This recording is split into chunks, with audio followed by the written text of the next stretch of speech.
Assalamualaikum warahmatullahi wabarakatuh.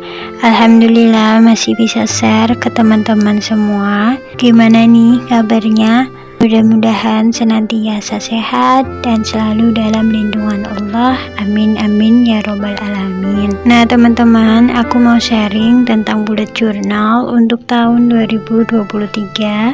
Awalnya ada rencana bakal share awal bulanan, tapi qadarullah ada sesuatu yang harus dikerjakan terlebih dahulu dan baru bisa bikin bullet journal pertengahan bulan Januari kemarin. Mungkin video ini diupload mendekati bulan Februari, tapi tidak apa-apa daripada tidak sama sekali. Dan kedepannya di tahun 2023 juga masih panjang, jadi masih sah-sah aja jika kita mulai untuk membuat bullet journal. Karena emang berasa banget manfaatnya. Kalau aku bikin dan gak bikin, rasanya ada yang kurang gitu. Kalau tidak bikin, walaupun kita merasa enjoy aja jalanin hari-hari, lebih terasa santai, tapi di akhir tahun sering terpikir apa ya yang sudah aku kerjakan 1 tahun ini, apakah lebih baik dari tahun kemarin atau justru kita masih di fase lalai atau terlalu nyaman dengan keadaan kita yang sekarang sehingga kita lupa masa yang akan datang juga perlu dipersiapkan. Jadi emang bullet journal ini bisa nge-push kita banget untuk lebih produktif tentunya.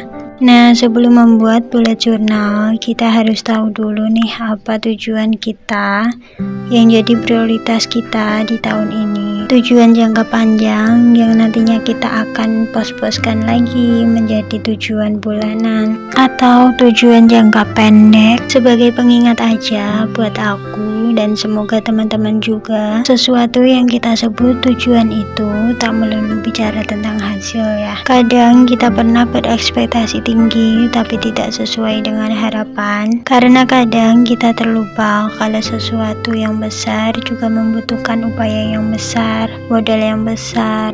Walaupun tidak semua dengan materi, tapi kadang membutuhkan waktu yang tidak sebentar. Aku juga pernah dalam posisi itu. Aku pernah terlalu berambisi dan berekspektasi tinggi terhadap apa yang aku usahakan. Dan kadang ambisi kita itu yang sering bikin kita itu terlalu fokus dengan hasilnya dan melupakan alasan penting kita mencapai tujuan itu. Nah ini aku siapkan tabel sebagai pengingat diri aja. Takutnya kalau kita terlalu berambisi ke suatu hal, kita lupa hal yang lain juga penting. Selain itu, alasan kita mencapai tujuan kita juga bisa jadi booster kita kalau kita mulai lengah dan malas.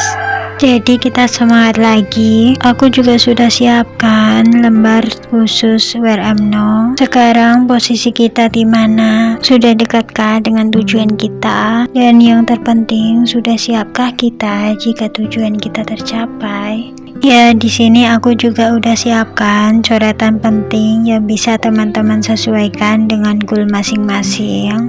Sebelum melangkah, alangkah lebih baiknya kita atur pola pikir atau mindset yang benar. Apapun tujuan kita, jangan lupa niatkan untuk ibadah kepada Allah, karena di dunia ini semuanya milik Allah. Semoga Allah temanin kita di tiap prosesnya. Tetap lakukan afirmasi positif setiap hari, juga jauhin vibes negatif di sekitar kita. Bukan untuk memutuskan silaturahmi, tapi kita perlu untuk menjaga pikiran kita agar tetap positif. Sebenarnya tidak ada masalah jika kita ingin berbaur atau berkumpul dengan siapa aja, tapi tetap ingat kita tidak bisa mengontrol orang untuk berpikir sama dengan kita, melakukan yang sama dengan kita.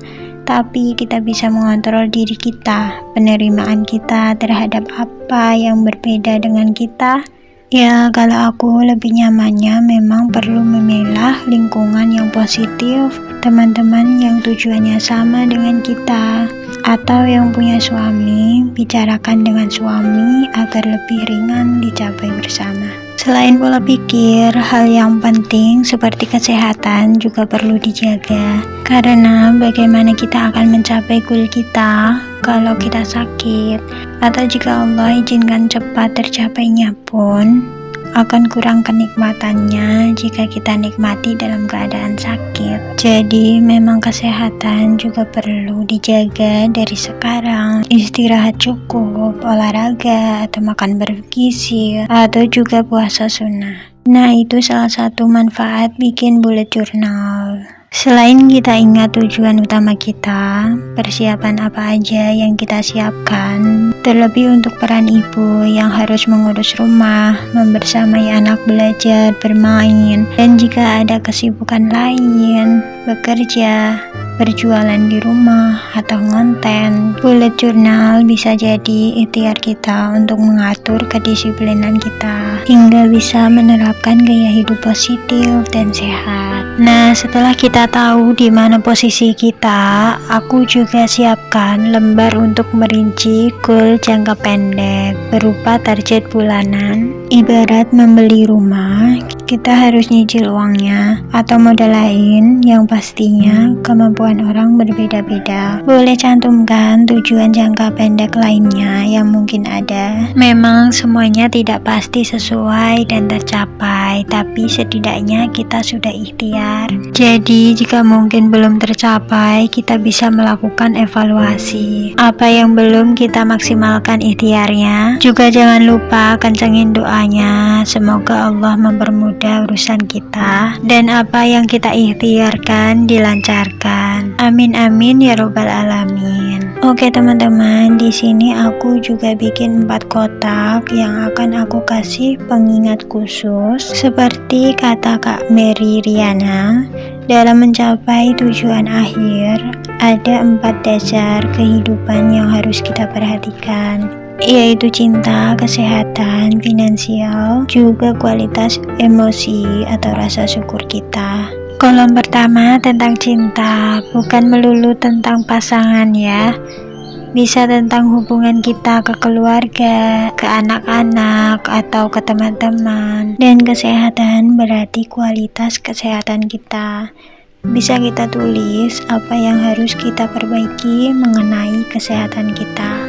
Juga finansial, apakah kita sudah cukup, bebas dari hutang, dan yang penting, sudahkah kita punya dana darurat, nilai lebih jika kita sudah bisa investasi. Dan yang terakhir tentang rasa syukur kita. Apa sih yang sudah kita lakukan? Apakah kita lupa bersyukur tiap waktu, melakukan kewajiban kita sebagai hamba yang baik dan manusia yang bermanfaat buat sesama? Teman-teman, di sini aku mau disclaimer dulu bahwa apa yang aku tulis tidak ada tujuan ria, bahkan menggurui teman-teman. Semua ini murni sharing aku, semoga bisa bermanfaat buat aku sendiri dan juga untuk teman-teman semua. Oke, yang selanjutnya ini aku bikin konten planner dan aku mohon maaf karena ada kesalahan teknis. Jadi kamera mati sendiri. Ini aku bikin 3 tabel untuk YouTube, Instagram, dan TikTok. Jadi ini untuk jadwal atau ide-ide gitu. Karena biasanya kalau ada ide, kalau nggak secepatnya ditulis bakalan lupa gitu. Biasanya aku juga isi dengan tema-tema yang biasanya per bulan kita muat tema apa gitu. Tapi untuk tahun ini aku akan fokuskan untuk YouTube dulu. Tabel untuk 1 tahun ini tetap aku bikin untuk Instagram dan TikTok. Sebenarnya jika kita punya tujuan yang membutuhkan persiapan lama, bisa pakai tabel ini atau semua rutinitas yang terjadwal seperti ibadah atau untuk ibu rumah tangga yang padat aktivitasnya. Misalnya untuk ibu pekerja dikasih kolom 1 untuk rutinitas jika ibu shift pagi dan seterusnya. Terdengar ribet banget ya. Tapi memang kadang sesuatu itu memang harus dipaksa, karena kalau tidak dipaksa, kita kadang terlalu santai atau kadang kita lupa kalau tiba-tiba udah sore aja atau udah ganti bulan, atau yang parahnya jika sudah ganti tahun tapi kita masih nyaman dengan zona nyaman kita. Oh iya, ini masing-masing aku bagi dua karena rencana aku ingin fokus dua akun. Yang alhamdulillah satu akun udah aku jalankan beberapa waktu lalu. Doakan ya teman-teman, semoga konsisten dan lancar di tahun ini. Nah, segitu dulu video dari aku. Mudah-mudahan bermanfaat buat teman-teman semua. Jangan lupa like, comment, subscribe. Wassalamualaikum warahmatullahi wabarakatuh.